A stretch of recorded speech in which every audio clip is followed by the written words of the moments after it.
वर्षों तक चीन के नाम पर डराने की राजनीति बंद।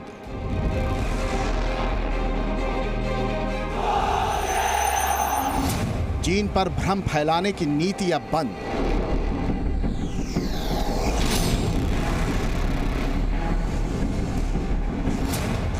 हिंदुस्तान ने तोड़ दी डर की दीवार।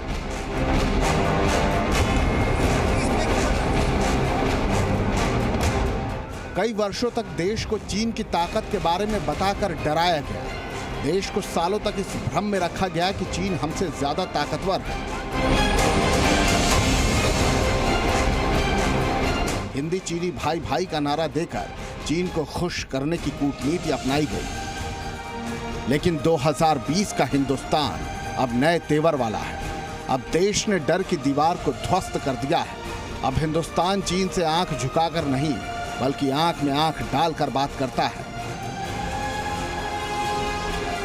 न आंख झुकाकर बात करेंगे न आंख उठा करके बात करेंगे। हम आंख में आंख मिला करके बात करेंगे। लद्दाख में पिछले 1 महीने से भारत और चीन के बीच सीमा को लेकर विवाद है। लद्दाख में 3 जगहों पर दोनों देशों के सैनिक आमने सामने हैं। गलवान घाटी, हॉट स्प्रिंग और पैंगोंग झील के पास फिंगर 4 में चीन से विवाद है। चीन से विवाद के बीच हिंदुस्तान ने दिखा दिया है कि अब देश पर चीन का किसी तरह का दबाव काम नहीं आएगा।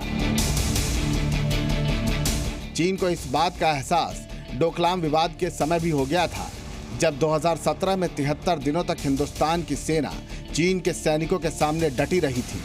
दरअसल हिंदुस्तान ने अब चीन के खिलाफ डर का चक्रव्यूह तोड़ दिया है। आपको समझाते हैं कि कैसे अब हिंदुस्तान ने चीन के डर का चक्रव्यूह तोड़ा है। इसके पीछे मुख्य तौर पर 3 बड़ी वजहें हैं। राजनीतिक इच्छा शक्ति, भारत की बढ़ती अंतर्राष्ट्रीय साख, सेना का पराक्रम। सबसे पहले आपको बताते हैं कि चीन के चक्रव्यूह को तोड़ने में देश की राजनीतिक इच्छा शक्ति कैसे काम आई। 2014 में नरेंद्र मोदी पूर्ण बहुमत के साथ पहली बार प्रधानमंत्री बने। नरेंद्र दामोदर दास मोदी। 2019 में भी नरेंद्र मोदी प्रचंड बहुमत के साथ प्रधानमंत्री बने। इन चुनाव के बाद देश में गठबंधन के नाम पर दबाव बनाने की राजनीति का अंत हो गया। इसका एक फायदा ये हुआ कि चीन का मुद्दा हो या फिर पाकिस्तान का मुद्दा, सरकार स्वतंत्र होकर निर्णय लेने लगी। इसका एक संदेश दुनिया में भी गया कि अब भारत में किसी तरह की राजनीतिक उथल पुथल मुमकिन नहीं। देश के रक्षा मंत्री से सुनिए और समझिए कि कैसे हिंदुस्तान अब चीन से कूटनीतिक लड़ाई लड़ना जानता है। उधर से भी फोर्स है, इधर से भी फोर्स है, लेकिन मिलिट्री लेवल पर भारत और चाइना दोनों के बीच इस समय बातचीत चल रही है और डिप्लोमेटिक लेवल पर भी बातचीत चल रही है। जो ये इस समय का जो टसल है, जो विवाद है, उसका समाधान निश्चित रूप से निकलेगा। समस्त देशवासियों को अपनी तरफ से आश्वस्त करना चाहता हूं कि भारत का मस्तक किसी भी सूरत में हम लोग झुकने नहीं देंगे। मोदी जी के रूप में एक बहुत ही सशक्त नेतृत्व हमारे पास है। प्रधानमंत्री नरेंद्र मोदी के कारण ही दुनिया भर में हिंदुस्तान को देखने का नजरिया बदल गया। अब दुनिया के हर बड़े मंच पर हिंदुस्तान की बातें सुनी जाती हैं। दुनिया के बड़े से बड़े देश हिंदुस्तान के साथ दोस्ती निभाना चाहते हैं। अमेरिकी राष्ट्रपति डोनाल्ड ट्रंप प्रधानमंत्री नरेंद्र मोदी के अच्छे दोस्त हैं। रूस के राष्ट्रपति व्लादिमीर पुतिन भी पीएम मोदी के अच्छे दोस्त हैं। पीएम मोदी और फ्रांस के राष्ट्रपति इमैनुअल मैक्रों के बीच भी केमिस्ट्री दुनिया देख चुकी है।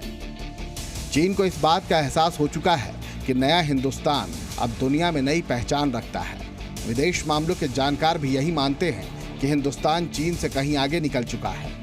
इंडिपेंडेंस के समय पे we chose the path of democracy, गणतंत्र और लोकनीति, and China chose the path of communism. So these two models, the success of India's model of democracy will really help it win the race against China.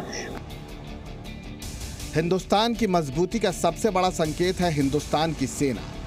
पिछले 4 सालों में हिंदुस्तान की सेना का पराक्रम वाला अवतार दुनिया ने देखा है। आतंकवाद के खिलाफ सर्जिकल स्ट्राइक और एयर स्ट्राइक ने भारतीय सेना को नई पहचान दी है। पूर्व सेना प्रमुख भी मानते हैं कि भारतीय सेना में पिछले कुछ सालों में बड़ा बदलाव आया है। 1962 के बाद में जो एक ट्रांसफॉर्मेशन आई है हिंदुस्तान की सेना की, वो बहुत ही महत्वपूर्ण है। जो हिंदुस्तान की आर्मी है आज एक प्रोफेशनल आर्मी है जो कि मानी जाती है। चीन के मुकाबले में हम इतना शायद हमारे पास कुछ चीज़ें नहीं होंगी जो कि टेंजिबल एसेट्स हैं कॉम्बैट पार्क के। देखिए कॉम्बैट पार्क के दो पहलू होते हैं, एक होते हैं उनके जो कि टेंजिबल पहलू होते हैं, जैसे उनकी गन्स हो गई, टैंक्स हो गए, फायर पावर हो गया, एयरक्राफ्ट्स हो गए। दूसरे हैं इंटेंजिबल एसेट्स। इंटेंजिबल एसेट्स के अंदर पॉलिटिकल विल से लेके जो कि मोराल को हाई करती है, मोराल, मिलिट्री लीडरशिप और मिलिट्री ट्रेनिंग।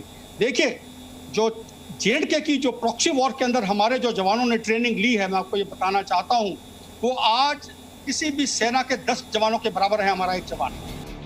चीन को अब तक अंदाजा हो चुका है कि न्यू इंडिया के सामने तेवर दिखाना आसान नहीं और इसीलिए चीन के अंदाज अब कुछ बदले बदले दिख रहे हैं। ब्यूरो रिपोर्ट, जी मीडिया।